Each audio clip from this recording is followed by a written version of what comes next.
Friends welcome to career हम सफ़र सफ़र कामयाबी तक। तो फ्रेंड्स हम लोग कवर कर रहे हैं घटना चक्र से एंशिएंट हिस्ट्री को, और यह एंशिएंट हिस्ट्री का वीडियो नंबर है 7। टॉपिक है हमारा महाजनपद काल। तो इस वीडियो के अंतर्गत कुल 45 प्रश्नों को हम काफ़ी बेहतर तरीके से कवर करेंगे। और फ्रेंड्स इन 45 क्वेश्चंस और इन संपूर्ण वीडियो में हमारा जो मेन फोकस होगा वह 16 महाजनपद को याद करने पे होगा। इनसे संबंधित जो पूछे गए प्रश्नों की प्रवृत्ति पे हमारा मुख्य फोकस होगा। तो फ्रेंड्स वीडियो को आप काफ़ी कंसंट्रेट होकर करके अच्छे से देखिए, और जैसे जैसे मैं बोल रहा यदि उनका पालन आप करते हैं तो यकीन मानिए महाजनपद काल से संबंधित कोई भी क्वेश्चंस आपसे छूटने को नहीं है। और देखिए यहाँ से मैं बात करूं तो महाजनपद काल से मुख्य प्रश्न बनते क्या हैं। तो देखिए आपको एक तरफ क्या करेगा, महाजनपद दे देगा, और दूसरी तरफ आपसे पूछा जाएगा कि उसकी राजधानी क्या है ना। तो 16 महाजनपद को आपको याद करने हैं, और इन सब की क्या आपको राजधानी याद करने हैं, है ना। यही मेन फोकस इस पूरे वीडियो में हमारी होनी चाहिए। और इस वीडियो को समाप्त होते होते हमारी यह टारगेट होनी चाहिए कि हमें 16 के 16 महाजनपद क्या हो जाए, याद हो जाए। इसके लिए मैं ऑप्शन का सहारा लूंगा, जिसमें ऑप्शन जितने भी होंगे उनका मैं बार बार रिपीटेशन करूंगा। जहां पे ऑप्शन हमें दिखाई दे और वहां पे हम क्या करेंगे, चाहे वह कितनी बार भी आए। यदि मगध की राजधानी गरीबरज आ रही है तो जहां जिस जगह पे भी आएगा मैं बार बार बोलूंगा। इससे क्या होगा कि आपको यह बातें 16 के 16 महाजनपद की राजधानी आपको याद हो जाने हैं। और यही इस वीडियो की खासियत होगी कि बार बार रिपीटेशन के कारण से यह आपके दिमाग में बातें छप जाएगी। तो चलिए फ्रेंड्स हम शुरू करते हैं बिना समय गवाए अपने आज के इस शानदार सेशन को। और देखिए हमारा जो टॉपिक है यह क्या है, महाजनपद काल। तो आपके दिमाग में यह बातें नहीं छपती है कि आखिर यह महाजनपद है क्या, है ना, यह महाजनपद है क्या। तो कुछ दोस्त आप में से समझ पाते हैं कि महाजनपद का मीनिंग, लेकिन बहुत से दोस्त नहीं समझ पाते हैं। तो देखिए मैं आपको महाजनपद के संदर्भ में थोड़ा सा ब्रीफ दे दूं, ताकि आपकी एक इमेज बन जाए कि महाजनपद आखिर है क्या, और इनसे संबंधित तथ्यों को हम किस प्रकार से कवर करेंगे। तो देखिए सबसे पहली बात हम करें कि सबसे पहले हम लोगों ने पढ़ा भी क्या, पाषाण काल पढ़ा। उसके बाद हम लोगों ने सिंधु घाटी सभ्यता, इंडस वैली सिविलाइजेशन को कवर किया। उसके बाद है जो हम लोगों ने कवर किया वैदिक सभ्यता को कवर किया, यानी वैदिक सिविलाइजेशन को कवर किया। उसके बाद इनके बाद हम लोगों ने कवर किया बौद्ध धर्म को कवर किया। उसके बाद है जो जैन धर्म को इनके साथ में कवर किया। उसके बाद है जो वैष्णव धर्म एवं शैव धर्म को कवर किया। और अब जो हम कवर करने जा रहे हैं वह महाजनपद काल को कवर करने जा रहे हैं। तो जरा आप देखें कि समय दर समय जो यहाँ पे हिस्ट्री है इसके फेज आपको बदलते हुए नजर आ रहे हैं। पाषाण काल, उसके बाद सिंधु घाटी सभ्यता। तो यहाँ पे कौन ऐसा माना जाता है यहाँ से एग्जिस्ट कर रहा है, मानव की सभ्यता जहाँ से एग्जिस्ट कर रही है, वही चीज के बारे में तो हमें पढ़ने को है ना। तो देखिए कि समय दर समय यह है जो मानव की सभ्यता आपकी क्या होती है, यह उत्थान पे होती है, और एक समय इसका पतन होता है। पतन के बाद कोई दूसरी सभ्यता आती है ना। फिर उसका उत्थान होता है, कुछ समय तक चलता है, उसके बाद फिर उसका पतन हो जाता है, फिर अगली कोई सभ्यता आ जाती है। इसी प्रकार की बातें यहाँ पे है। तो यहाँ पे हम बात करें कुछ इस प्रकार से कि पाषाण काल आया, कुछ चला, उसमें फिर कुछ सुधार की जरूरत पड़ी तो पाषाण काल आपका खत्म हो गया, फिर कोई दूसरा काल आया, है ना। जिस प्रकार से हम बात कर सकते हैं इंडस वैली सिविलाइजेशन, इसका भी किसी कारणवश क्या हो गया, पतन हो गया, और विभिन्न कारण इसके लगाए जाते हैं। उसी प्रकार से आपको वैदिक सभ्यता, एक समय आया कि यह चरमोत्कर्ष पे था, और उसके बाद है जिसमें जब कुरीतियां आ जाती है जिसके कारण से आपका यह वैदिक सभ्यता भी क्या हो जाता है, पतन हो जाता है। तो हमारा मुख्य फोकस इस जगह पे महाजनपद को समझने के लिए वैदिक सभ्यता ही होगा। जैसा कि आपने पढ़ा कि यह वैदिक सभ्यता है जो वेदों पे आधारित सभ्यता है। किस पे आधारित सभ्यता है, यह वेदों पे आधारित सभ्यता है, जिसमें आपका ऋग्वेद हो गया, आपका सामवेद हो गया, यजुर्वेद हो गया, अथर्ववेद हो गया, इन्हीं सभी आपके वेदों पे आधारित सभ्यता है। अब जरा देखिए कि इस वैदिक काल को दो भागों में बांटा जाता है, एक ऋग वैदिक बांटा जाता है, एक उत्तर वैदिक बांटा जाता है कि नहीं ऐसा, हाँ है। तब देखिए जरा कि शुरुआती दौर में ये लोग क्या किया करते थे, कबीले के रूप में रहा करते थे। कोई अस्थाई इनका मीन्स निवास स्थान नहीं था, धीरे धीरे अस्थाई होंगे। उसके बाद है जो विभिन्न प्रकार की क्या होगी, यानी यहाँ पे उनकी एक्टिविटी है जो सोशल एक्टिविटी बढ़ जाती है, और उसके बाद है जो शासन की पद्धति उन लोगों में स्थापित होती है। किस प्रकार की शासन की पद्धति स्थापित होती है, जिसमें उनकी शासन कुछ इस प्रकार से चला करती है कि सबसे जो छोटा शासन व्यवस्था उनका घर वाला, जैसे अपने खुद की घर को आप सोचिए, है ना, कि कुल नहीं पूछा जाता है कि आप किस कुल से हैं, है ना, तो कहने का मतलब यह घर से संबंधित बात हो गई। कुल, उसके बाद है जो आपका ग्राम हो गया। उसके बाद ग्राम के बाद हम बात करें तो ग्राम किस में, तो आपका यह 20 में आ जाता था, है ना। और 20 जैसे हम बात करते हैं कुल, यानी आपका घर है ना, वह किसी गांव में होगा। उसके बाद यह जो गांव होगा किसी पंचायत के अंतर्गत पड़ेगा, वह पंचायत किसी जिला के अंतर्गत पड़ेगा जिसे जन के नाम से जाना जाता था, और वह जिला है जो किसी राज के अंतर्गत आएगा, है ना। तो कहने का मतलब वही है जो आप समझ पा रहे हैं कि जन, है ना, यहाँ पे देखिए कि जिला वाला हो गया जन, और जन विभिन्न प्रकार के जन को मिला कर करके ही क्या बना दिया गया, जन मिल कर करके महाजन हो गया, है ना। तो उसी को यानी महाजनपद कहा गया। तो कहने का मतलब है कि आप समझ पा रहे हैं कि एक राज्य के रूप में महाजनपद जो है उस समय क्या था, एक राज्य के रूप में था, यानी महाजनपद। सबसे पहले हमने बात किया कुल के बाद आपका हो गया क्या, आपकी घर की बात है। उसके बाद गांव हो गया, गांव के बाद हम बात करें या फिर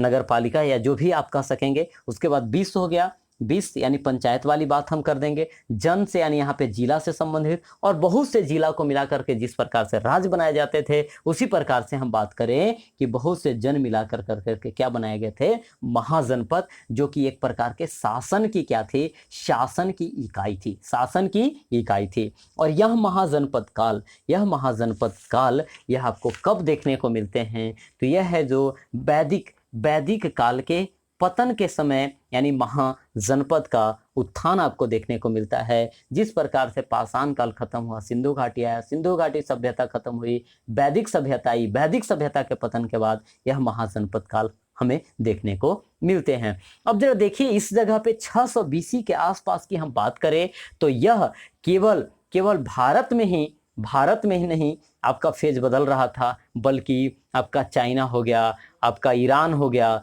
यूनान हो गया, इन सभी जगहों पे भी इस समय 600 BC के आसपास में परिवर्तन के काल देखने को मिलते थे। अब जरा देखिए कि वैदिक सभ्यता का पतन क्यों हुआ। तो सबसे बड़ी प्रश्न यहाँ पे यही है ना, कि यह शासन की वह भी एक इकाई थी, लेकिन उसमें शासन ही एक प्रकार से हम बात करें कि वहाँ उस जगह पे शोषण होने लगा था, और इस शोषण के कारण से ही है जो शासन की इकाई है जो बदल जाती है। इसी समय क्या होता है, इस शोषण के कारण से क्या होता है, विभिन्न प्रकार के धर्मों का उदय होता है, और इसी का परिणाम यानी शोषण का ही परिणाम आपको देखने को मिलेगा। कौन सा, बौद्ध धर्म देखने को मिलेगा, जैन धर्म देखने को मिलेगा, शैव धर्म देखने को मिलेगा, वैष्णव धर्म देखने को मिलेगा, आजीवक संप्रदाय देखने को मिलेगा, है ना। तो कहने का मतलब इस सब का उदय है जो महाजनपद काल में ही लगभग देखने को मिलता है। कब की यह बात है, लगभग 600 BC की। तो यह केवल भारत ही नहीं बल्कि यह परिवर्तन की जो घड़ी थी, या धार्मिक परिवर्तन की जो घड़ी थी, भारत के साथ साथ आपके विश्व में भी थी, है ना। और इसमें देखिए कि वैदिक सभ्यता में जटिलता के कारण से, वैदिक जो परंपरा थी उसमें जटिलता के कारण से यह जो फेज हमें देखने को मिलता है। और कारण क्या था, तो सबसे बड़ी चीज है जटिलता क्या आ गई थी उत्तर वैदिक काल में, कि मंत्रों का जो उच्चारण की शुद्धता पे ध्यान दिया गया था, और उस शुद्धता खुद से आप कर नहीं सकते थे, तो इसके लिए आपको पुरोहित बुलाना पड़ता, और पुरोहित को आपको तो क्या दक्षिणा के रूप में कुछ देना ही पड़ता। तो ऐसी अवस्था में पूजा पाठ में खर्च बढ़ गई थी, यज्ञ पे बहुत जोर दिया जा रहा था, बलि पे जोर दिया जा रहा था, कर्मकांड पे जोर दिया जा रहा था, जिसके कारण से धन का व्यय है जो क्या हो गया था, बढ़ गया था। लोग हैं जो पहले के अपेक्षा कुंठित होने लगे थे, और शासन की पद्धति है जो फिर क्या हो जाती है, बदल जाती है। और यही है जो आपका जन का समूह महाजनपद के रूप में एक नया फेज है जो शुरू होता है ना, जिसमें विभिन्न प्रकार के धर्म में लोग बट कर करके जो भी जिनकी सुविधाजनक होती थी वह है जो अपना धर्म को अपना कर करके अपना जीवन यापन करते थे, जो कि वैदिक जहाँ पे देखा गया कि हाँ वैदिक कर्म कांड से हमें छूट मिल रहा है बस, और जो सुविधाजनक होता था उस धर्म को लोग अपना लिया करते थे। वह अलग सी बात है कि उन सभी धर्मों में भी आपको कुरीति देखने को मिलेंगे बाद में।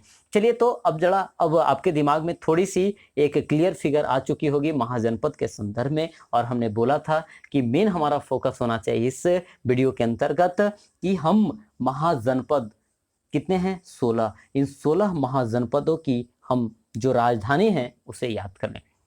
अब जरा देखिए, अभी हमने चर्चा किया है कि इस 600 बीसी के आसपास आपके दो धर्म प्रमुख रूप से पनपे, एक जैन धर्म और एक आपके बौद्ध धर्म, है ना। इनके संदर्भ में पिछली वीडियो में हमने काफी बेहतर तरीके से चर्चा भी किया है। इसका मतलब है कि महाजनपद की चर्चा भी होगी तो बौद्ध धर्म के ग्रंथों में होगी, जैन धर्म के ग्रंथों में होगी, है ना। और उस समय जो उस समय प्रमुख क्या रहेंगे, मीन्स व्यक्ति होंगे जिनकी पुस्तकें आई तो उनकी पुस्तकों में भी चर्चा मिलेगी। तो देखिए यहाँ से अब क्वेश्चन का फेज हमारा शुरू होता है।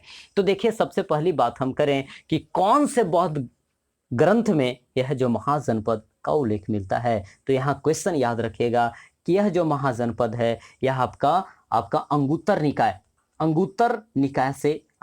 निकाय से हमें इस बात की चर्चा मिलती है कि गौतम बुद्ध के जन्म से पहले आपके 16 महाजनपद थे। कितने? 16 महाजनपद थे। और सेम बात यह भगवती सूत्र जो कि जैन धर्म से संबंधित है उसमें भी आपको 16 महाजनपद की उल्लेख की गई है। किसमें? भगवती सूत्र याद रखेंगे कि अंगुत्तर निकाय तो आपका बौद्ध धर्म से संबंधित है, भगवती सूत्र आपका जैन धर्म से संबंधित है। दोनों में 16 महाजनपदों का उल्लेख किया गया है, जबकि पाणिनि के अष्टाध्यायी में आपका 22 महाजनपदों का उल्लेख किया गया है। कितने? 22 महाजनपदों का उल्लेख किया गया है। हमने यह प्रयास किया कि यह 16 तो हमें दिखाई दे देते हैं, लेकिन हम यह चाहे कि इन 22 की थोड़ी चर्चा करी जाए क्योंकि इनसे संबंधित क्वेश्चन भी पूछे गए हैं, लेकिन इन 22 बाकी 6 का हमें उल्लेख है जो देखने को ऐसे मिला नहीं। मैंने खोजने का प्रयास भी किया।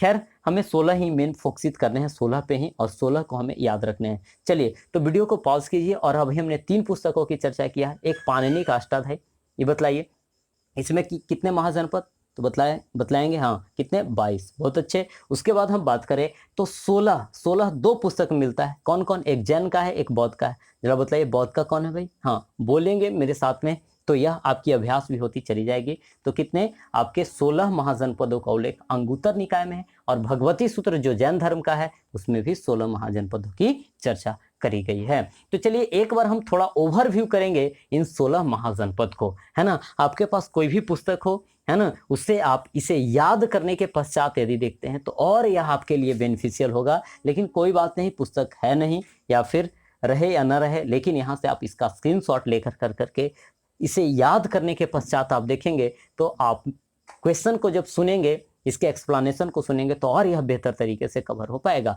अब जरा देखिए सबसे पहले यहाँ पे बात हम करें तो यहाँ से क्वेश्चन क्या बनता है कि कौन सा महाजनपद है और उसकी राजधानी कहाँ है। तो उसका एक बार हम ओवरव्यू लेंगे तब हम क्वेश्चन पे सीधा जाएंगे। अब जरा देखिए कि यहाँ पे कुरु महाजनपद की राजधानी थी कहाँ? इंद्रप्रस्थ। कुरु महाजनपद की राजधानी थी इंद्रप्रस्थ, और यह है जो आपका कौन से क्षेत्र में पड़ता था? तो आपका मेरठ, दिल्ली और थानेश्वर, यानी यूपी में मेरठ पड़ेगा, दिल्ली तो आप जान ही रहे हैं, और थानेश्वर हरियाणा में, यानी यूपी, दिल्ली और हरियाणा वाले क्षेत्र में आपका कुरु मिलेगा। यानी कहने का मतलब अब एक आपके दिमाग में इमेज आ रहा होगा दिल्ली का, हरियाणा का, मेरठ का, है ना, इस क्षेत्र में आपका कुरु पड़ेगा। अब देखिए पंचाल की जो राजधानी थी वह कहाँ थी? अहिछत्रक, यानी अहिछत्र या अहिछत्रक भी लिखा हुआ आपको मिलेगा, या फिर कामपिल। क्वेश्चन क्या कैसे पूछा जा सकेगा? कहेगा कि निम्न में से कौन है जो पांचाल की राजधानी है। अब जरा देखिए कि यहाँ पे दो इसकी राजधानी है, तो ऐसी अवस्था में भी समस्या आती है, क्योंकि अब कूट वाले प्रश्न पूछे जा रहे हैं, ऑप्शन के अंदर ऑप्शन कर दिए जा रहे हैं, इसमें अहिछत्र भी दे देगा, कामपिल भी दे देगा, और यदि आपको याद नहीं रहेंगे तो आप कैसे कर पाएंगे। तो कहने का मतलब इसे बस एक बार कंठस्थ कर जाने हैं, बाकी इससे संबंधित क्वेश्चन आपको छूटने को है नहीं।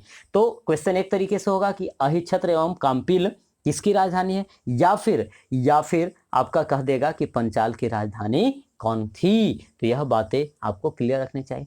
तीसरा है कि क्षेत्र भी पूछा जाता है मैप के हिसाब से, है ना। चलिए, तो पंचाल है जो आपका, इसकी राजधानी अहिछत्र या कामपिल थी। सूरसेन मथुरा के आसपास, और यह है जो आपका मथुरा में ही था, यानी सूरसेन की राजधानी कहाँ, तो मथुरा थी। आगे देखिए वत्स की हम बात करें तो वत्स की राजधानी आपकी कौशाम्बी, और इसका क्षेत्र पड़ता है आपका इलाहाबाद तथा बांदा वाला क्षेत्र, है ना। इसका मतलब वत्स आपका यूपी से ही संबंधित है, और कौशाम्बी वही जगह है जो कि हमने पिछली वीडियो में आपको बताया था कि कौशाम्बी एक ऐसा जगह है जहाँ पे जैन धर्म के साथ साथ यह आपका बौद्ध धर्म का भी क्या है, तीर्थ स्थान है।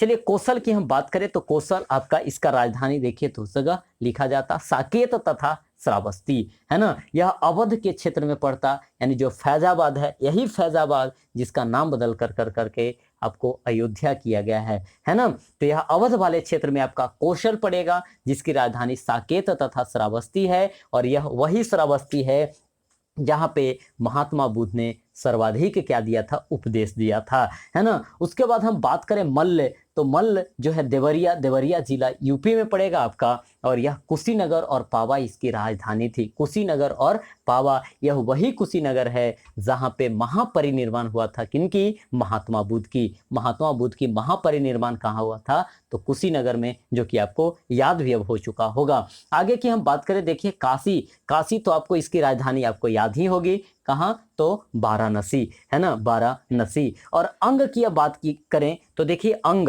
अब यहाँ पे मान लिया कि यदि बिहार से संबंधित एग्जाम दे रहे हैं तो बिहार वाली बात को याद रखने हैं, यदि यूपी से संबंधित एग्जाम दे रहे हैं तो आपको यूपी के अंतर्गत जो क्या आते हैं, महाजनपद आते हैं, उन सभी महाजनपद को की राजधानी को आपको याद रखने चाहिए। अब जरा देखिए, हम बात करें बिहार के संदर्भ में बात करें तो यह भागलपुर और मुंगेर वाले क्षेत्र को हम अंग महाजनपद के नाम से जानते थे, और इसकी राजधानी थी कहाँ, चंपा, यानी अंग की राजधानी चंपा। जबकि मगध की राजधानी की हम बात करें तो मगध की राजधानी गिरिब्रज, अथवा इसी को गिरिब्रज को ही बोला जाता है राजगृह या राजगीर, है ना। तो यह मगध की राजधानी गिरिब्रज या राजगीर, और यह है जो मगध कौन से हम क्षेत्र को कहते हैं।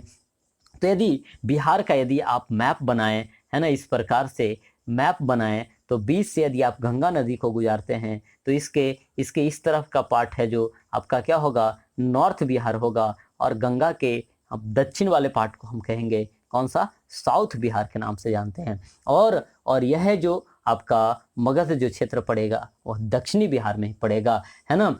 चलिए, अब जरा देखिए बज्जी की हम बात करें तो बज्जी यानी वैशाली वाली क्षेत्र की हम बात करते हैं तो यह मुजफ्फरपुर और दरभंगा वाले क्षेत्र में पड़ेंगे, है ना, जो कि आपका इसकी राजधानी मिथिला, वैशाली व जनकपुरी भी लिखा जाता है, यानी ये तीनों आपको याद रखने हैं, मिथिला, वैशाली व जनकपुरी।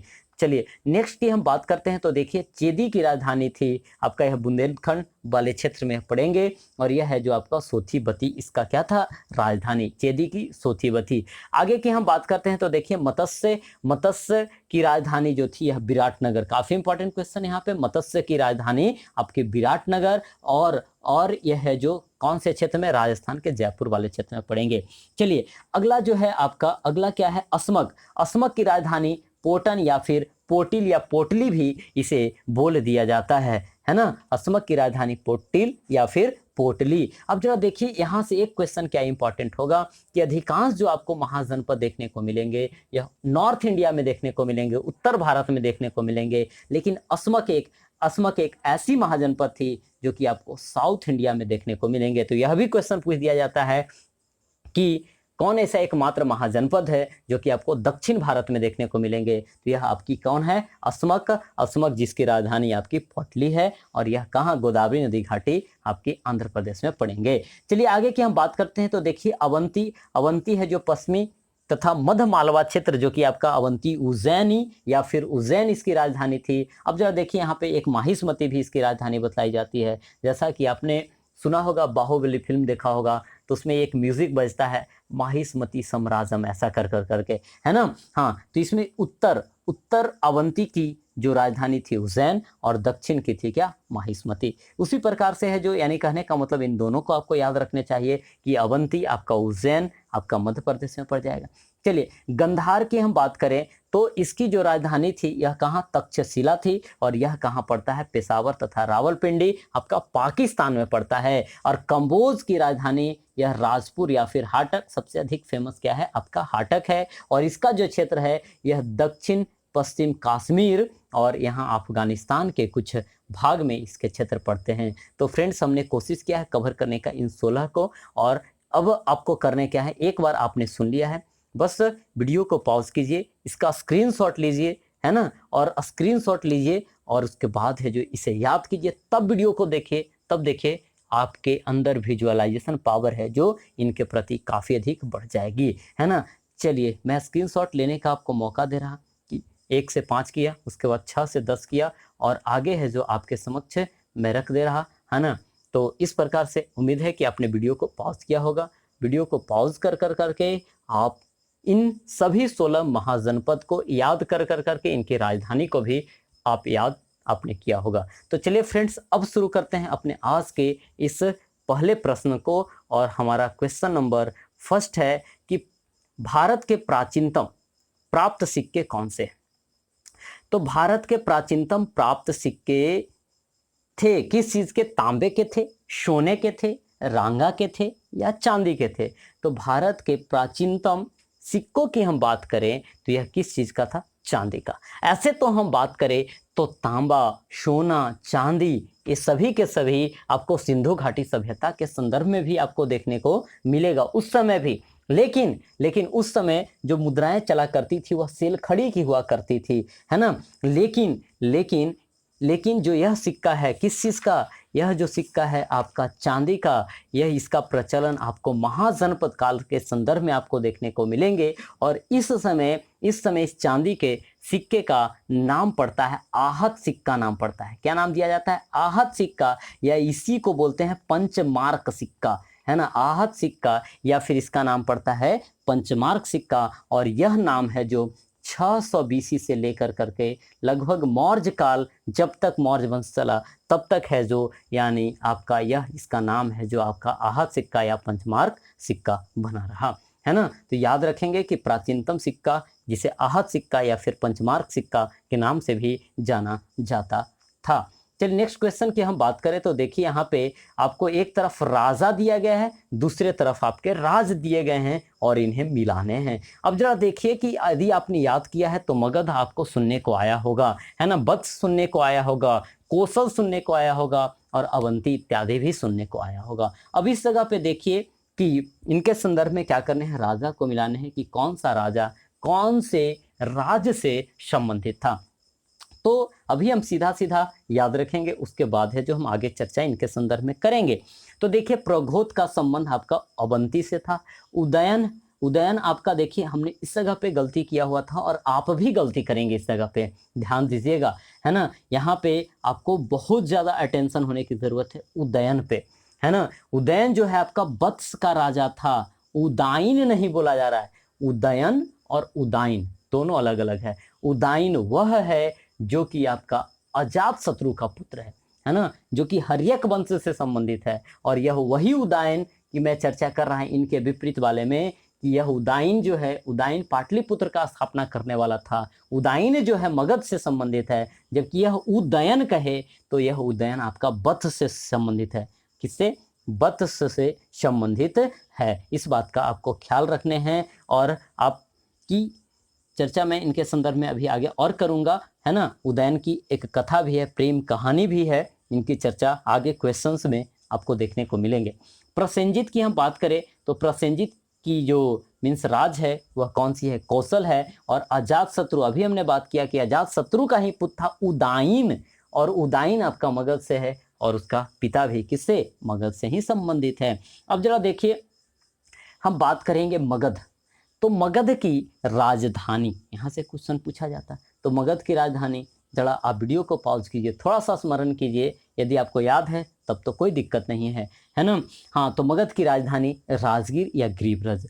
वत्स की हम बात करें तो वत्स की राजधानी आपकी कौशाम्बी, जो कि यूपी में पड़ेगा, है ना। और अवंती की राजधानी उज्जैन या फिर माहिष्मती पड़ जाएगा। और कौशल आपका साकेत या क्या पड़ जाएगा, श्रावस्ती पड़ जाएगा। और सबसे अधिक बुद्ध ने उपदेश कहाँ दिया था, कौशल में ही दिया था। और वत्स की राजधानी जो कौशाम्बी है, वहाँ पे बौद्ध एवं जैन दोनों का यहाँ पर्यटन स्थल है। अब जरा देखिए, हम प्रघोत के संदर्भ में हम बात करते हैं तो यह है जो आपका बिंबिसार, जो कि हर्यक वंश के संस्थापक हैं, उनके यह समकालीन है। कौन, प्रघोत उनके समकालीन है। और बिंबिसार ने अपने चिकित्सक जीवक को भेजा था जब प्रघोत की तबीयत खराब हुई थी, तो है ना। जब यह मीन्स किन की तबीयत खराब हुई थी, तो प्रघोत की, जो कि अवंती का क्या था, राजा था। और इसे ठीक करने के लिए कौन गए थे, जीवक।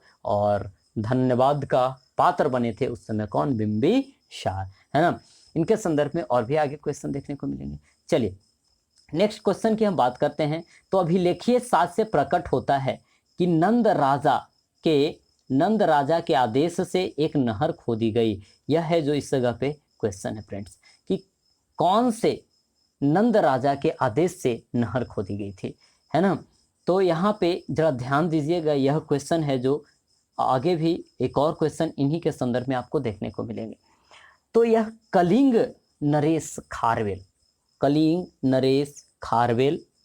के संदर्भ में यह बात करी जाती है कि नंद राजा था महापदम नंद। कौन था, महापदम नंद।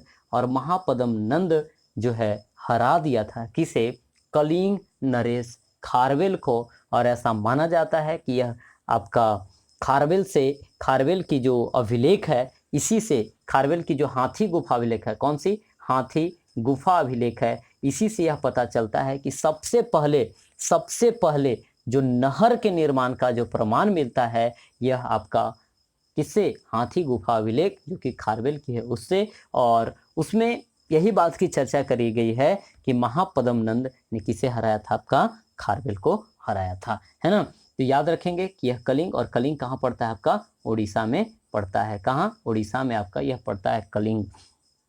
चलिए नेक्स्ट क्वेश्चन की हम बात करते हैं। तो उज्जैन का प्राचीन नाम क्या था, अभी हम लोगों ने चर्चा किया है ना, कि उज्जैन को उज्जैनी, या फिर उज्जैन किसकी, अवंतिका, यानी अवंती की राजधानी कहाँ थी, तो आपकी उज्जैन थी, है ना, या फिर माहिष्मती थी। तो इस बात का आपको ख्याल रखने चाहिए। अब जरा देखिए, इंद्रप्रस्थ किसकी राजधानी थी, इंद्रप्रस्थ, तो अब आपको याद होगा तो यह काफ़ी आसान लगेंगे। इंद्रप्रस्थ किसकी, कुरु की। जबकि हम बात करें तक्षशिला किसकी थी, तो तक्षशिला है जो गंधार की राजधानी हुआ करती थी। चलिए, तो तक्षशिला किसकी राजधानी, तो गंधार की। अवंतिका किसकी, उज्जैन की। इंद्रप्रस्थ किसकी, कुरु की। चलिए, मैं बार बार रिपीट करूंगा, इससे क्या होगा कि आपको यह बातें सभी के सभी दिमाग में छप जाने हैं, यह याद हो जाने हैं। चलिए नेक्स्ट क्वेश्चन की बात करें। तो निम्नलिखित मानचित्र में प्राचीन भारत में पाए जाने वाले 16 महाजनपदों में से 4 दर्शाए गए हैं। ABCD द्वारा अंकित है इस जगह पे, तो आपको बतलाने हैं यह कौन से जगह है। तो देखिए यहाँ पे बात करें, आपको यहीं के लोकेशन से आपको पता चल रहा होगा। यह लोकेशन इस जगह पे एग्जाम में क्वेश्चन दिए गए और पूछा गया कि कौन कौन से जगह है। तो देख पा रहे होंगे कि यह है जो आपका राजस्थान वाला क्षेत्र है, यह आपका कहाँ, मध्य प्रदेश का क्षेत्र है, यह आपका यूपी का क्षेत्र है, और यह अपना बिहार का क्षेत्र है। तो कहने का मतलब है कि यहाँ पे 4 क्या हैं, 4 महाजनपदों के बारे में बतलाया गया है। तो बतलाइए कि राजस्थान में कौन था, वही विराटनगर, है ना, वही आपका कौन था, विराटनगर वाला। और जिसमें हम लोगों ने बात किया था, यह किसकी राजधानी थी, तो मत्स्य की राजधानी आपका विराटनगर, तो आपका मत्स्य वाला तो होगा ही। अवंती यहाँ पे मध्य प्रदेश का है, जिसकी राजधानी आपकी उज्जैन देखने को आपको मिलेगी, है ना। उसके बाद है जो यहाँ पे हम बात करें, तो यह जो वत्स है, वत्स जो कि यानी कौशाम्बी है, और यहाँ पे अंग है जो कि भागलपुर और मुंगेर वाला क्षेत्र है, जिसकी राजधानी चंपा थी। यानी हम बात, तो मत्स्य के बाद हम यहाँ पे बात करें तो अवंती, अवंती के बाद करें तो यहाँ पे कौन हो जाएगा आपका वत्स, और वत्स के बाद हम बात करें तो यहाँ पे अंग, यानी मत्स्य, अवंती, वत्स और अंग की हम बात करें, यानी आंसर आपका क्या हो जाने हैं, सी हो जाने हैं। बस केवल आप फोकस कीजिए, केवल आप फोकस कीजिए किस पे, तो राजधानी को याद करने पे, बाकी सभी की बातें सभी क्लियर हो जाएगी। अच्छा, आगे जरा देखते हैं कि प्राचीन नगर जो महाभारत और महाभास दोनों में उल्लेखित है। तो यहाँ पे देखिए, जैसा कि मैंने आपको बतलाया भी कि महाभास में जो 22 महाजनपद का चर्चा है, तो 16 तो यही वाला आएंगे, लेकिन 6 और कौन से महाजनपद हैं इसकी हमने पड़ताल करने का प्रयास भी किया, लेकिन पड़ताल नहीं कर पाया दोस्तों, है ना। तो यहाँ पे मैं इस बुक के ही आंसर का मैं सीधा सीधा सहारा ऐसे लूँगा। अब जरा देखिए कि यह माध्यमिका नगरी, तो यह माध्यमिका नगरी आपका राजस्थान में कहाँ है, राजस्थान में। और विराटनगर अभी हमने चर्चा किया कि यह मत्स्य की राजधानी थी, और यह राजस्थान के कहाँ है, आपका जयपुर में है। तो इन दोनों की चर्चा ऐसे मानी जाती है कि महाभास एवं महाभारत दोनों में थी, यानी माध्यमिका जो कि राजस्थान में है, राजस्थान के चित्तौड़ वाले क्षेत्र में पड़ेंगे, और विराटनगर आपके पड़ेंगे कहाँ, जयपुर वाले क्षेत्र में। अतः इसके आंसर क्या होने चाहिए, ए एवं सी दोनों के दोनों होने चाहिए, है ना। इस प्रकार से है जो आपका राजस्थान से संबंधित, देखिए आरएस में ही पूछा गया है, क्वेश्चन है 2016 का है ना। और यह विवाद में आ गया 4 ऑप्शन के कारण से। यदि यही बीपीएससी का क्वेश्चन होता तो ऑप्शन क्या कर दिया जाता, 1 से अधिक कर दिया जाता। चलिए नेक्स्ट क्वेश्चन की हम बात करते हैं। तो नेक्स्ट क्वेश्चन हमारा है, नेक्स्ट क्वेश्चन चलिए, हाँ, पाटलिपुत्र के संस्थापक थे, पाटलिपुत्र के संस्थापक कौन थे, यह बीपीएससी 48 से 52 में पूछा गया क्वेश्चन है ना। तो पाटलिपुत्र के संस्थापक अभी हमने चर्चा किया है, उदयन अलग है, उदायन अलग है ना, उदयन अलग है। तो उदयन जो है आपका पाटलिपुत्र का संस्थापक है, यह आपका हर्यक वंश से संबंधित है।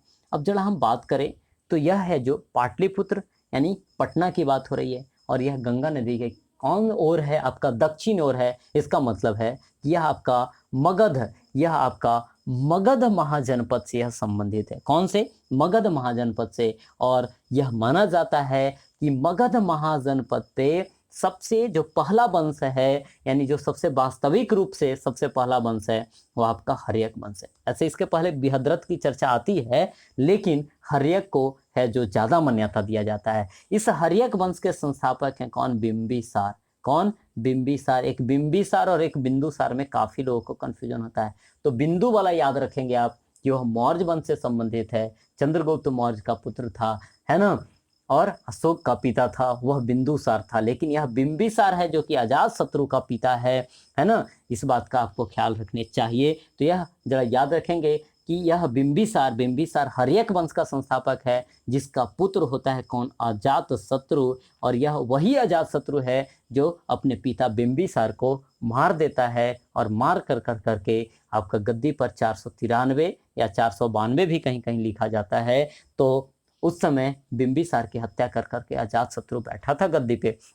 अजात शत्रु को उसका पुत्र है जो 461 बीसी में मार देता है। 461 बीसी में अजात शत्रु को उसका पुत्र है जो उदयन मार देता है, और उदयन है जो आपका मगध की गद्दी पे बैठता है, और उसने राजधानी अपनी बनाई कहाँ, पाटलिपुत्र बनाई, है ना। तो इस बात का आपको ख्याल रखने चाहिए कि पाटलिपुत्र का संस्थापक आपका कौन है, उदयन है। जबकि बिंबिसार है जो हर्यक वंश का संस्थापक, जो कि उदयन का दादा के रूप में जाना जाएगा। अशोक की हम बात करें तो अशोक है जो आपका बिंदुसार का पुत्र है, जो कि मौर्य वंश का यह आपका क्या था, तो यह मौर्य वंश का यह शासक था, है ना। और हम बात करें महापद्म नंद की, तो यह है जो आपका कौन से, तो यह है जो नंद वंश का संस्थापक आपका कौन था, महापद्म नंद था। यही महापद्म नंद है जिससे यह चर्चा मिलती है कि कलिंग में एक नहर का क्या करवाया था, निर्माण करवाया था, और राजा जो खारवेल था वह हार गया था इससे, है ना। चलिए आगे की हम बात करें तो देखिए यहाँ पे भी कंट्रोवर्सी वाला यह सवाल दे दिया गया है, लेकिन ऑप्शन के हिसाब से किया जा सकता था। पाटलिपुत्र को किस शासक ने सर्वप्रथम अपनी राजधानी बनाया, तो देखिए अभी हम लोगों ने पढ़ा है कि पाटलिपुत्र को राजधानी बनाया आपका कौन, आपका कौन बनाया? उदयन ने बनाया, है ना। पाटलिपुत्र को आपका उदयन अपना राजधानी पहली बार बनाता है, लेकिन यहाँ तो उदयन ऑप्शन ही नहीं है और 4 ऑप्शन है, तो किसी न किसी को आंसर तो आपको करने हैं। तो कालानुक्रम के हिसाब से हम चले, तो कालानुक्रम के हिसाब से हम इसका आंसर करेंगे। तो देखिए यह चंद्रगुप्त मौर्य जो कि मौर्य वंश का संस्थापक है ना। उसके बाद है जो अशोक महान, यह है जो चंद्रगुप्त मौर्य का पोता है, यानी जो कि बाद में आएगा। उसके बाद कनिष्क, कनिष्क है जो आपका चौथी बौद्ध संगति से भी आप याद रख सकते थे कि वह आपका आएगा कौन? तो आपका एडी में आ जाएगा, एडी में आ जाएगा, है ना। 102 ईस्वी में चौथी बौद्ध संगति करवाया था, तो ऐसे ही खत्म हो गया। यह आपका चंद्रगुप्त विक्रमादित्य जो कि गुप्त वंश से संबंधित है, जो कि आपका मौर्य, मौर्योत्तर, गुप्त, गुप्तोत्तर जो कि बाद में ही आता है। तो ऑप्शन से इस प्रकार से आप एलिमिनेट भी करना सीख सकते थे। तो सबसे पहले इसमें कौन आ जाएगा? आपका चंद्रगुप्त मौर्य। और चंद्रगुप्त मौर्य की भी राजधानी कहाँ थी? पाटलिपुत्र। और यहाँ से याद रखेंगे कि चंद्रगुप्त मौर्य की जो कुम्हरार स्थित घर है वह किस चीज की बनी हुई थी, यानी उसका जो महल है वह आपका लकड़ी की बनी हुई थी। हाँ, हमने लड़की लिख दिया, खैर हाँ, तो लिखा जाता है इस जगह पे, सॉरी फॉर डैट। हाँ, तो किस चीज की बनी हुई थी? तो लकड़ी की बनी हुई थी। और यह लकड़ी है जो काफी मीन्स चिकनी पॉलिश की हुई थी, है ना। तो इसकी काफी मीन्स विशेषता है जिसे राजप्रसाद के नाम से जाना जाता है। तो क्वेश्चन यह पूछेगा कि चंद्रगुप्त मौर्य के द्वारा निर्मित राजप्रसाद कहाँ है? तो कुम्हरार पटना में है ना। चलिए, तो आगे की हम बात करें तो निम्नलिखित में से किस राजा ने पाटलिपुत्र को बसाया था? तो पाटलिपुत्र को कौन बसाएगा भाई? कौन? तो आपका उदयन बसाएगा, है ना। आपका उदयन बसाएगा। और उदयन कौन था? तो अजातशत्रु का यह क्या था? पुत्र था। अब जरा देखिए, हम थोड़ी सी हम बात करेंगे फिर से हर्यक वंश के संदर्भ में कि इसका शासन जो रहेगा आपका मगध में रहेगा और इसका संस्थापक आपका बिंबिसार रहेगा। बिंबिसार को उसका पुत्र मार देता है अजातशत्रु का उसका पुत्र उदयन मार देता है ना। और उदयन आपका यह मारता है किसे? अजातशत्रु को। तो यहाँ पे आप देख रहे हैं कि पिता को पुत्र ने मारा और उसके पुत्र ने इसे मार दिया। तो यही कारण से पिता की हत्या करने के कारण से आपका हर्यक वंश को प्रीतहंता वंश के नाम से भी जाना जाता है। कौन से वंश के नाम से? प्रीतहंता वंश के नाम से जाना जाता है। और इस हर्यक वंश का जो अंतिम शासक होता है वह नागदशक होता है। कौन? नागदशक होता है, जिसे शिशुनाग 412 बीसी में अपदस्थ कर करके शिशुनाग वंश की स्थापना करता है। कौन से? शिशुनाग वंश की स्थापना करता है। और यह वही शिशुनाग है जो कि अपनी राजधानी पाटलिपुत्र से बदल करके कहाँ कर देगा? वैशाली कर देगा। कहाँ करेगा? वैशाली कर देगा। और इसका उत्तराधिकारी बनता है कौन? काला अशोक, जिसे काकवर्ण के नाम से जाना जाता है। वह पुनः वैशाली से अपनी राजधानी पाटलिपुत्र कर लेता है। इस बात का आप ख्याल रखेंगे। चलिए नेक्स्ट क्वेश्चन की हम बात करते हैं। तो किस शासक द्वारा सर्वप्रथम पाटलिपुत्र का राजधानी के रूप में चयन किया गया था? तो पाटलिपुत्र की राजधानी के रूप में चयन किया गया था किसके द्वारा? उदयन के द्वारा। यह उदयन कौन था? तो यह अजातशत्रु का क्या था? पुत्र था, है ना। और काला अशोक कौन था? तो यह शिशुनाग का उत्तराधिकारी था, जिसने राजधानी जो शिशुनाग किया था आपका वैशाली से पुनः पाटलिपुत्र कौन लाया था? तो आपका काला अशोक के द्वारा लाया गया था। चलिए नेक्स्ट क्वेश्चन की हम बात करते हैं। तो उदयन बांसबता की दंत कथा संबंधित है ना। देखिए उदयन नहीं है इस जगह पे, आपका उदयन है। इस बात का आपको ख्याल रखने चाहिए कि यह जो उदयन है पाटलिपुत्र का संस्थापक अलग है। यह उदयन बांसबदता की जो मतलब उदयन जो है आपका कहाँ से संबंधित है? वत्स से संबंधित है। कहाँ से? वत्स से संबंधित है ना। इस बात का आपको ख्याल रखने चाहिए। और वत्स की राजधानी आपका कहाँ थी? तो कौशाम्बी। अब जरा देखिए कि उदयन बांस दंत कथा संबंधित है। तो कहाँ से संबंधित है? तो यह आपका उज्जैन से संबंधित है। अब कैसे? तो उदयन तो खुद आपका वत्स कौशाम्बी का था, लेकिन बांसबदता यह जो कि प्रघोत की हमने चर्चा किया था उसकी यह पुत्री थी। कौन? बांसबदता। और इन दोनों की प्रेम कहानी की चर्चा स्वप्न बांसबदतम में करी गई है। कौन सी पुस्तक में? स्वप्न बांसबदतम में करी गई है। स्वप्न बांसबदतम बदतम में करी गई है, जो कि भास ने लिखा है। और उसमें उसमें कौशाम्बी यानी वत्स का राजा उदयन और प्रघोत की पुत्री बासबत्ता की चर्चा करी गई है, यानी उनकी प्रेम कहानी को उसमें दर्शाया गया है। तो बासबत्ता का संबंध है जो आपका उज्जैन से हुआ, और उदयन का संबंध आपका कौशाम्बी से हुआ। अब जरा देखिए, हमारी फोकस है कि 16 महाजनपद को याद करने पे उसकी राजधानी को। तो मथुरा किसकी राजधानी थी? तो सूरसेन की राजधानी मथुरा थी, है ना। किसकी? सूरसेन की राजधानी मथुरा थी। कौशाम्बी किसकी राजधानी? तो आपकी वत्स की राजधानी। माहिष्मती, तो माहिष्मती और उज्जैन आपका अवंतिका का, यानी अवंती की राजधानी उज्जैन व माहिष्मती थी। चलिए नेक्स्ट क्वेश्चन की जरा अब हम बात करें, तो नेक्स्ट क्वेश्चन हमारा हो जाएगा 11 तो हो गया, तो हमारा क्वेश्चन 12 होगा, है ना। प्रथम मगध साम्राज्य का उत्कर्ष किस शताब्दी में हुआ? अब जरा देखिए कि उथल पुथल कब मच रहा था? 6ठी शताब्दी ईसा पूर्व, यानी 600 बीसी में, है ना। तो आंसर क्या हो जाएगा? 600 बीसी, क्योंकि हम लोग बात शुरू कर रहे हैं महाजनपद काल की, और महाजनपद मुख्य रूप से उदय होगा तो आपको 600 बीसी में, है ना। तो मगध साम्राज्य का भी वही 16 महाजनपद में से एक साम्राज्य आपका मगध साम्राज्य भी है, तो आंसर तो यह हो जाने। अब जरा देखिए कि मगध साम्राज्य में बात करें तो महाजनपद में, मगध महाजनपद में सबसे पहले मुख्य रूप से आपका हर्यक वंश का शासन आता है, जिसका संस्थापक आपका कौन था? बिंबिसार था। कौन था? बिंबिसार था। उसका पुत्र हुआ अजातशत्रु, उसका पुत्र हुआ उदयन। और हम बात करें कि हर्यक वंश का अंतिम शासक था कौन? नागदशक। कौन था? नागदशक। और इस नागदशक को अपदस्थ कर आपका शिशुनाग है, जो शिशुनाग वंश की स्थापना करता है, यानी शिशुनाग वंश का स्थापना करेगा। शिशुनाग वंश का अंतिम जो शासक था वह कौन था? नंदीवर्धन था। कौन था? नंदीवर्धन था, अंतिम शासक था। उसके बाद है जो आपका नंद वंश आएगा, यानी आपका नंदीवर्धन को अपदस्थ कर आपका महापदम नंद है जो नंद वंश की स्थापना करेगा, और नंद वंश का संस्थापक महापदम नंद। और सबसे अंतिम जो इसमें नंद वंश का होगा वह घनानंद होगा। यह वही घनानंद है जो कि सिकंदर का क्या था? समकालीन था। और घनानंद को अपदस्थ कर कौटिल्य की सहायता से चंद्रगुप्त मौर्य जो है आपका मौर्य वंश का क्या करेगा? स्थापना करेगा। इस प्रकार से आप याद रखेंगे, यहाँ पे हर्यक वंश सबसे पहले आएगा, उसके बाद शिशुनाग वंश आएगा, उसके बाद है जो नंद वंश आएगा, उसके बाद है जो मौर्य वंश आएगा, एवं अन्य गुप्त, गुप्तोत्तर इत्यादि आते रहेंगे, है ना। इस प्रकार से इसके क्रम भी पूछ लिए जाते हैं, इसी कारण से हमने चर्चा कर दिया है ना। हर्यक वंश याद रखेंगे, उसके बाद आपका शिशुनाग वंश, उसके बाद नंद वंश, उसके बाद है जो आपका मौर्य वंश एवं अन्य शुंग वंश इत्यादि आते रहेंगे। चलिए नेक्स्ट क्वेश्चन की हम बात करते हैं, तो निम्नलिखित में कौन सा ईसा पूर्व 6ठी शताब्दी में प्रारंभ में भारत का सबसे शक्तिशाली नगर था?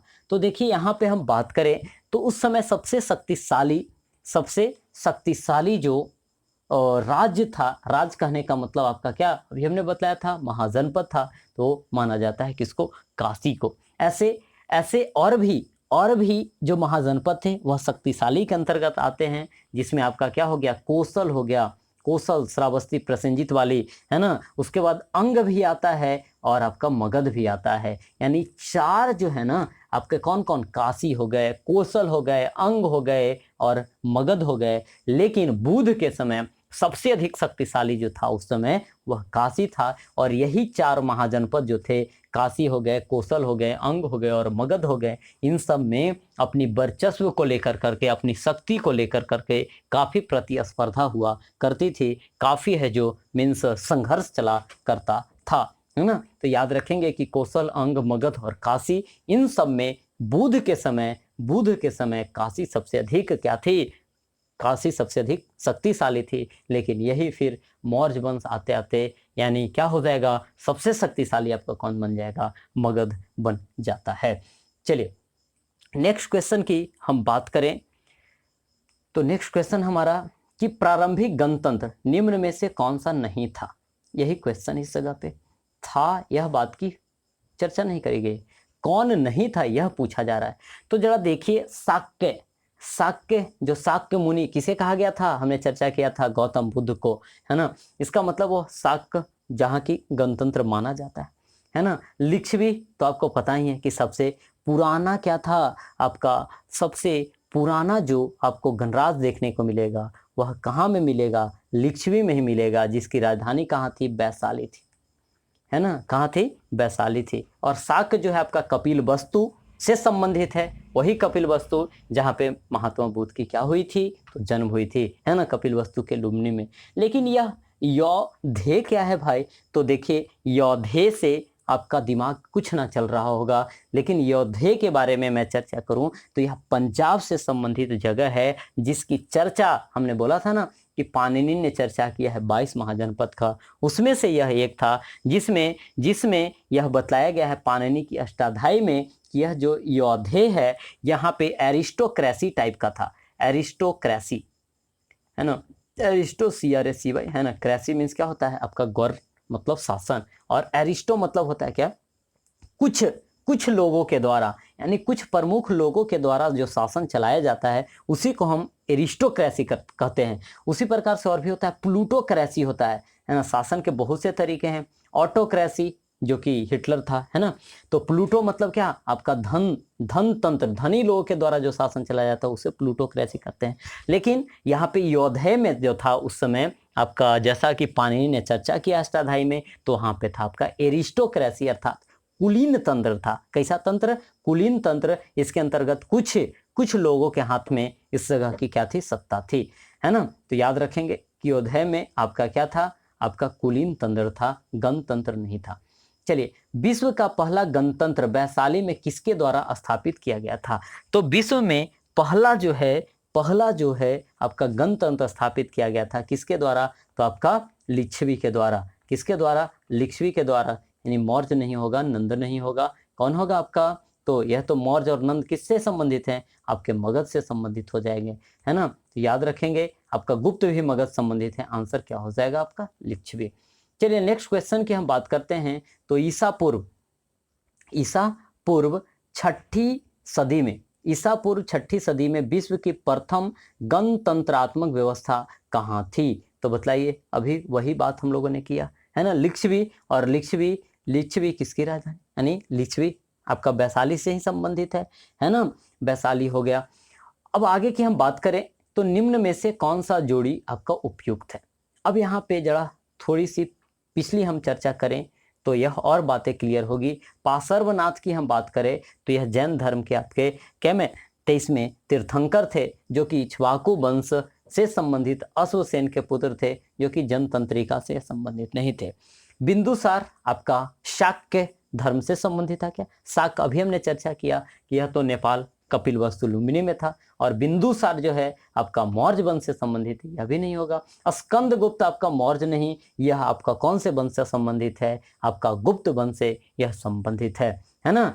और यह है जो आपका किसका उत्तराधिकारी बनता है? कुमारगुप्त। वही कुमारगुप्त जिसने किसको? नालंदा विश्वविद्यालय को क्या किया था? बनवाया था। और यह उसी का उत्तराधिकारी स्कंदगुप्त बनता है, और यह वही स्कंदगुप्त है जो कि सुदर्शन झील का पुनर आपका द्वार करवाता है। यानी कहने का मतलब उसका रिपेयरिंग करवाने वाला हम कर सकते हैं कि यह स्कंदगुप्त ने करवाया था। तो आंसर आपका कौन है? आपका चेतक, आपका लिच्छवी, है ना, चेतक लिच्छवी। और हम बात करें कि यह जो चेतक लिच्छवी गणराज के क्या थे? आपके राजा थे। चेतक लिच्छवी गणराज के राजा थे, जिसकी जो बहन थी कौन? तो आपका चेलन्ना, है ना, बहन नहीं पुत्री हम कह सकेंगे, पुत्री थी चेलन्ना। और इसकी जो है विवाह मगध के राजा हर्यक वंश के संस्थापक बिंबिसार से किया गया था, है ना। चलिए नेक्स्ट क्वेश्चन की हम बात करते हैं। तो 6ठी शताब्दी ईसा पूर्व के 16 महाजनपदों के विषय में निम्न में से किस बौद्ध ग्रंथ में इसकी सूचना मिलती है? तो हमने पहले चर्चा किया है कि बौद्ध ग्रंथ था वह अंगुतर निकाय, और जैन धर्म था आपका क्या? तो आप बतलाएंगे।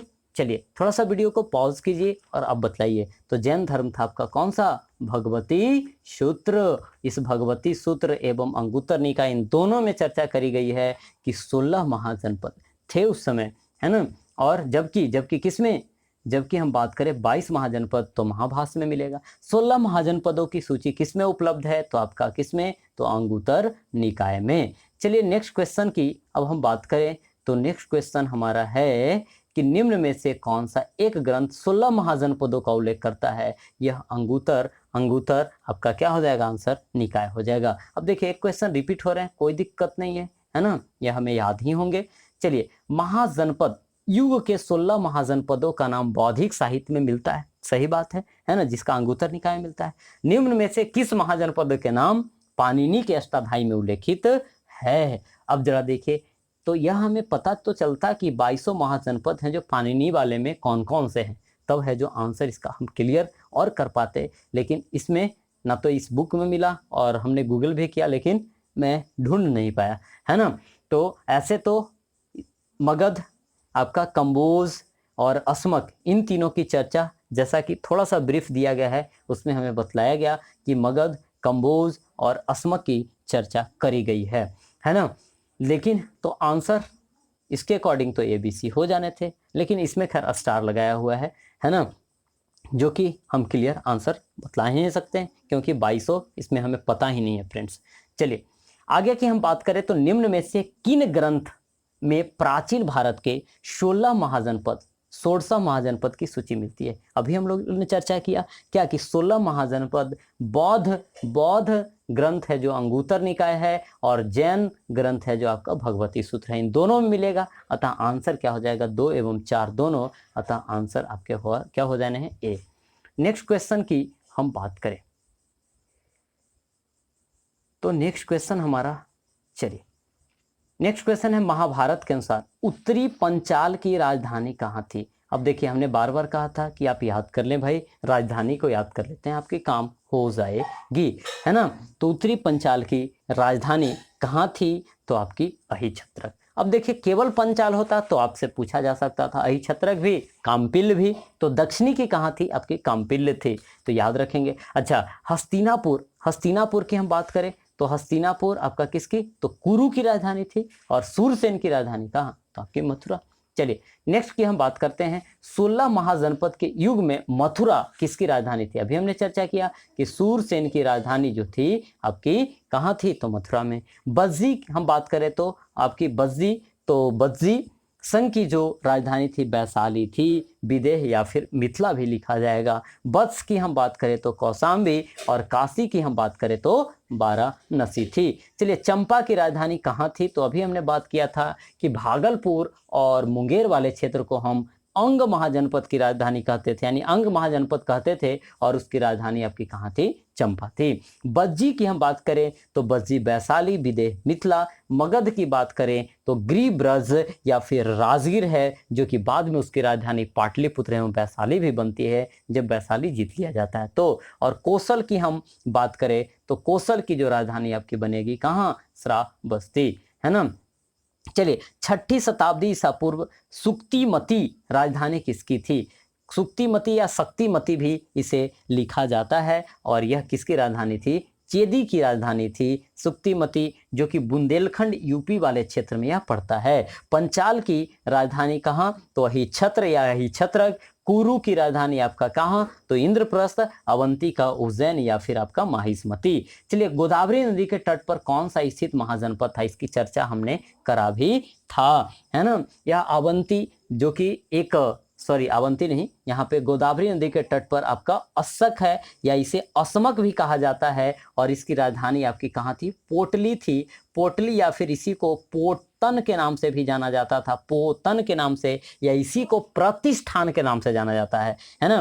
प्रतिष्ठान, पोटली, पोतन या प्रतिष्ठान, जो कि अस्मक की क्या थी? राजधानी। और हमने इनके संदर्भ में आपको बताया था कि दक्षिण भारत की एकमात्र महाजनपद आपको कौन थी? तो अस्मक ही थी, है ना। अवंती की राजधानी जरा बतलाएंगे, उज्जैन एवं माहिष्मती। वत्स आपका कौशाम्बी, और कंबोज का क्या था? हाटक, जो कि उत्तर प्रदेश में ही पड़ता है ना। चलिए नेक्स्ट क्वेश्चन की अब हम चर्चा करें तो नेक्स्ट क्वेश्चन आपका 6ठी शताब्दी ईसा पूर्व का मत्स्य महाजनपद की राजधानी कहाँ था? सबसे पहले बार हम लोगों ने चर्चा किया था, और इसका एक मैप वाला भी क्वेश्चन हम लोगों ने किया था, है ना। तो मत्स्य की राजधानी आपकी कहाँ थी? तो यह जयपुर वाले क्षेत्र में, जयपुर के कहाँ? तो विराटनगर। और यह विराटनगर यानी जयपुर कहाँ पड़ेगा? आपका राजस्थान में पड़ेगा। कहाँ पड़ेगा? राजस्थान में। चलिए नेक्स्ट क्वेश्चन की हम बात करते हैं तो तो मगध की राजधानी कौन थी, है ना। तो मगध की राजधानी आपकी ग्रीब्रज भी थी, मगध की राजधानी आपकी ग्रीब्रज भी थी, और जिसे राजगीर के नाम से भी जाना जाता है। और फिर एक से अधिक वाले ऑप्शंस होते तो वहाँ पे वैशाली भी हो सकता था, लेकिन वहाँ क्वेश्चन के ऊपर वह डिपेंड करता है ना। चलिए, तो अब जरा देखिए कि मगध की राजधानी कौन सी थी। तो यहाँ तो आंसर तो हो गया ग्रीब्रज या राजगीर। तब बतलाइए, आप जरा वीडियो को पॉज कीजिए, थोड़ा सा स्मरण कीजिए कि प्रतिष्ठान जो है यह किसकी राजधानी थी। तो याद होगा, अभी हम लोगों ने चर्चा किया कि दक्षिण भारत की एकमात्र महाजनपद असमक, जिसकी राजधानी पोटली या फिर आपका पोतन या इसी का नाम पड़ता है प्रतिष्ठान नाम पड़ता है। जबकि वैशाली की हम बात करें तो यह है जो आपका बज्जी संघ की राजधानी है, और यह बज्जी संघ की वैशाली या इसी विदेह या फिर मिथिला वाले क्षेत्र में भी इसके क्षेत्र देखने को मिलेंगे, यानी इसकी राजधानी। आगे की हम बात करें तो चंपा की हम बात करें तो यह अंग की राजधानी थी। किसकी? अंग की राजधानी थी। और यह अंग कौन से क्षेत्र में पड़ेंगे? आपके मुंगेर और भागलपुर वाले क्षेत्र में पड़ेंगे। चलिए आगे की हम बात करते हैं, तो मगध की आरंभिक राजधानी कौन सी थी? तो मगध की प्रारंभिक राजधानी आपकी क्या थी? राजगिरी। और उसके बाद है जिसकी राजधानी कहाँ करी जाती है? पाटलिपुत्र करी जाती है ना, जो कि कौन करेगा? आपका उदयन करेगा। उसके बाद है जो वैशाली करेगा शिशुनाग, और फिर कालाशोक के द्वारा फिर से पाटलिपुत्र है जो राजधानी लाई जाती है ना। चलिए नेक्स्ट क्वेश्चन की अब हम चर्चा करें, तो देखिए निम्न में से कौन सा मगध साम्राज्य की राजधानी नहीं रहा है? तो ग्रीब्रज तो रहा है, और ग्रीब्रज को ही राजगीर कहते हैं, तो यह भी सही है। और पाटलिपुत्र तो आपका ले ही जाएगा उदयन, इसका मतलब है तीनों है। कौशाम्बी तो नहीं है भाई, है ना, कौशाम्बी नहीं हो जाएगा इस जगह पे। यह किसकी राजधानी है? तो यह वत्स की राजधानी आपकी कौशाम्बी है। चलिए नेक्स्ट क्वेश्चन की अब बात करें हम। चलिए नेक्स्ट क्वेश्चन हमारा है, प्राचीन श्रावस्ती नगर विन्यास की आकृति है। तो यह देखिए, जैसा कि इसमें भी बतलाया गया है कि अलेक्जेंडर कनिंघम, जिन्हें क्या कहा जाता है? तो भारतीय पुरातत्व का जनक कहा जाता है। इन्होंने जब खुदाई करी तो पाया कि श्रावस्ती का जो इलाका है वह किस प्रकार से है? अर्धचंद्राकार पाया, है ना। एक क्वेश्चन और भी यहाँ से पूछा जाए, त्रिभुजाकार किसका था? तो सिंधु घाटी सभ्यता, जिसकी हम बात करें तो जिसका जो क्षेत्रफल था 12,99,000 किलोमीटर लगभग वर्ग किलोमीटर माना जाता है उसका क्षेत्रफल। उसकी भी आकृति यानी सिंधु घाटी सभ्यता के त्रिभुजाकार, श्रावस्ती के लिए याद रखेंगे आपका अर्धचंद्राकार था, है ना। मगध के किस प्रारंभिक शासक ने राज्यारोहण के लिए अपने पिता की हत्या की एवं स्वयं इसी के कारण से पुत्र द्वारा मारा गया? चर्चा हमने किया है भाई, है ना। यह हर्यक वंश, जिसे प्रीतहंता वंश के नाम से जाना जाता है, यह बिंबिसार इसका संस्थापक हुआ, और उसका पुत्र अजातशत्रु उसे है जो मार देता है। 492-93 दो डेट देखने को हमें मिलते हैं, है ना।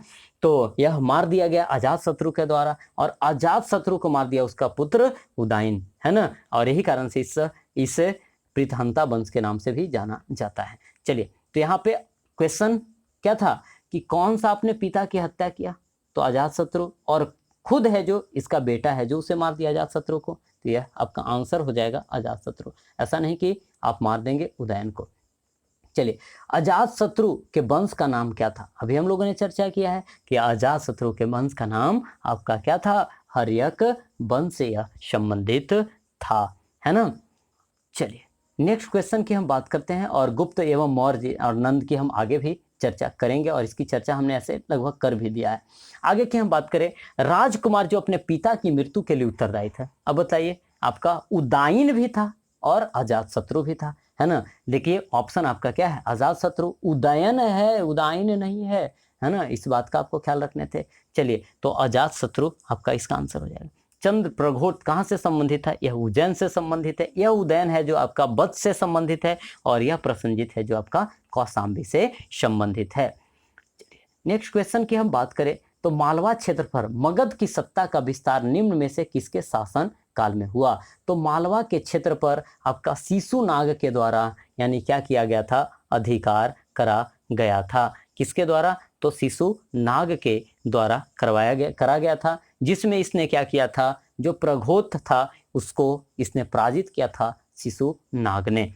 चलिए नेक्स्ट क्वेश्चन की हम बात करते हैं, तो मगध में नंद वंश का संस्थापक कौन था? तो मगध में हम लोगों ने पहले भी चर्चा किया कि मगध में नंद वंश का जो संस्थापक है वह कौन था? आपका महापद्म नंद था, और उसका अंतिम जो शासक बनेगा वह कौन बनेगा? आपका घनानंद बनेगा। और याद रखेंगे कि जो आपका महापद्म नंद है उसे सर्व सर्व सर्व छत्रांग के नाम से जाना जाता है, क्षत्रियों का नाश करने वाला सर्व छत्रांग के नाम से, या प्रोप परशुराम के नाम से भी जाना जाता है। सर्व क्वेश्चन पूछा जाता है कि सर्व छत्रांग के नाम से किसे जाना जाता है, तो महापद्म नंद को माना जाता है।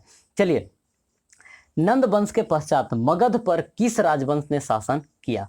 तो हमने पहले भी इनके संदर्भ में चर्चा किया है ना। तो सबसे पहले आपका कौन सा वंश आया था? हर्यक वंश। हर्यक वंश के बाद आया शिशु।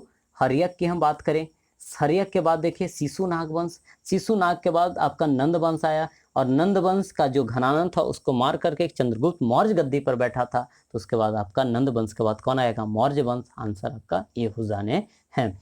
चलिए, नेक्स्ट क्वेश्चन की हम बात करें तो राजा नंद का उल्लेख करने वाला अभिलेखीय प्रमाण है। तो देखिए, राजा नंद, यहाँ पे महापद्म नंद की चर्चा करी जा रही है, और हमने चर्चा भी किया था पहले कि महापद्म नंद राजा खारवेल को हराया था, है ना, और खारवेल को हरा कर करके नहर खुदवाया था। और इस बात की चर्चा है जो आपका खारवेल का हाथी गुफा अभिलेख में यह बात मिलती है। जबकि रूमिनदेई अभिलेख, जो कि पिछली वीडियोज में हम लोगों ने चर्चा किया है, कि इससे यह पता चलता है कि अशोक है जो नेपाल गया था, कपिलवस्तु गया था, और वहाँ के लोगों को कर मुक्त कर दिया गया था। किस कारण से? कि यह बुद्ध का जन्मभूमि है। तो रूमिनदेई अभिलेख आपका कपिलवस्तु में है। जबकि रुद्रदामन का जो जूनागढ़ अभिलेख है यह आपका कहाँ है? तो गुजरात में है। और धनदेव का अयोध्या अभिलेख नाम से पता चल रहा है कि यह अयोध्या में था।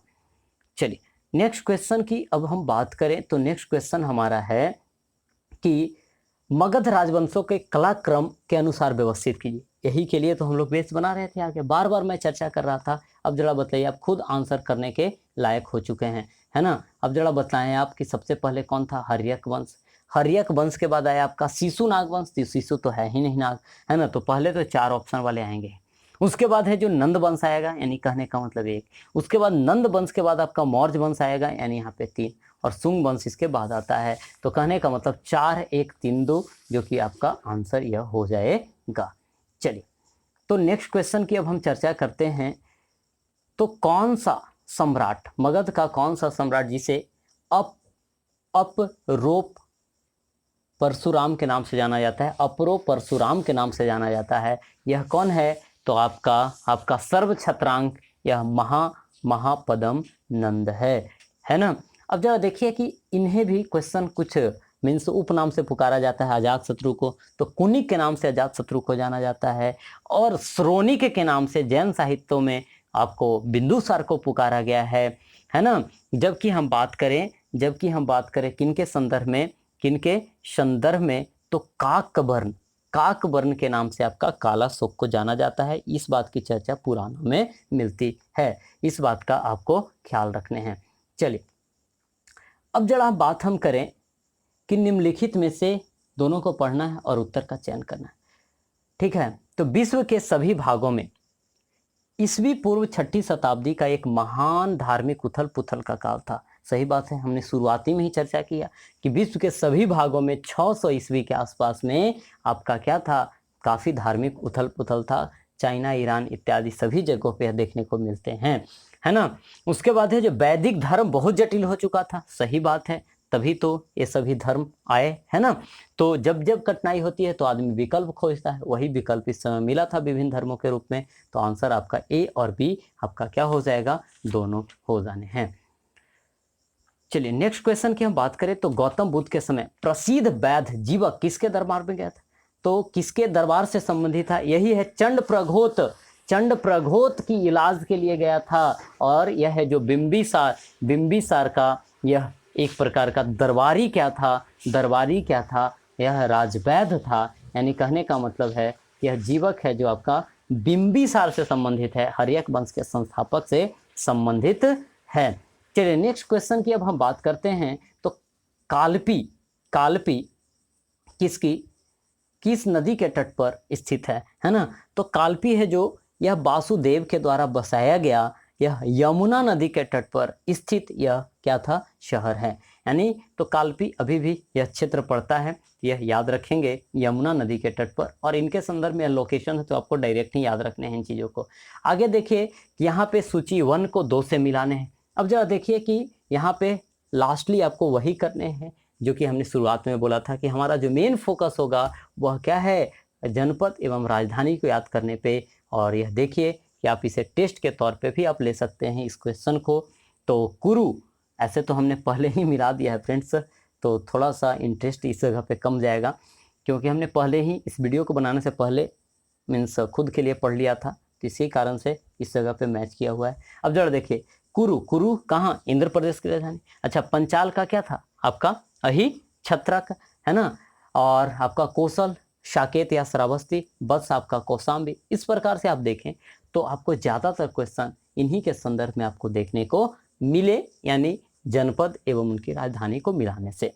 तो फ्रेंड्स उम्मीद है कि आपको लगभग क्वेश्चंस क्लियर हो गए होंगे, और मैंने प्रयास किया है क्वेश्चन के माध्यम से कि अधिक से अधिक आपको आउटपुट मिले, है ना। इस वीडियो को समय दर समय है जो देखते रहिए, और फ्रेंड्स यदि वीडियो से आप कुछ सीख पा रहे हैं तो वीडियोस को लाइक कीजिए, और यदि आपने अभी तक चैनल को सब्सक्राइब नहीं किया है तो फ्रेंड्स चैनल को प्लीज़ सब्सक्राइब कीजिए, और अपने दोस्तों के साथ उसी प्रकार से शेयर कीजिए जिस प्रकार से अन्य प्रकार की वीडियोस को, किन्हीं अन्य लोगों की वीडियो को आप शेयर करते हैं। तो फ्रेंड्स आप तो अपनी वीडियो से कुछ सीख पा रहे हैं, ज्ञान प्राप्त कर रहे हैं, अपने एग्ज़ाम के लिए आप बेहतरी कर रहे हैं। तो फ्रेंड्स प्लीज़ अपने वीडियो को ज़्यादा से ज़्यादा अपने दोस्तों के साथ शेयर कीजिए जिस भी आप ग्रुप से जुड़े हुए हैं, ताकि मैं आपके कमेंट एवं आपके जो मीन्स सपोर्ट है उससे काफ़ी बेहतर तरीके का कंटेंट आपको मैं डिलीवर वीडियो के अंदर कर पाऊँ, और आप अधिक से अधिक मीन्स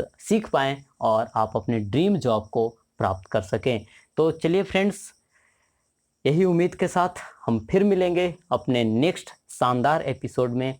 तब तक के लिए जय हिंद।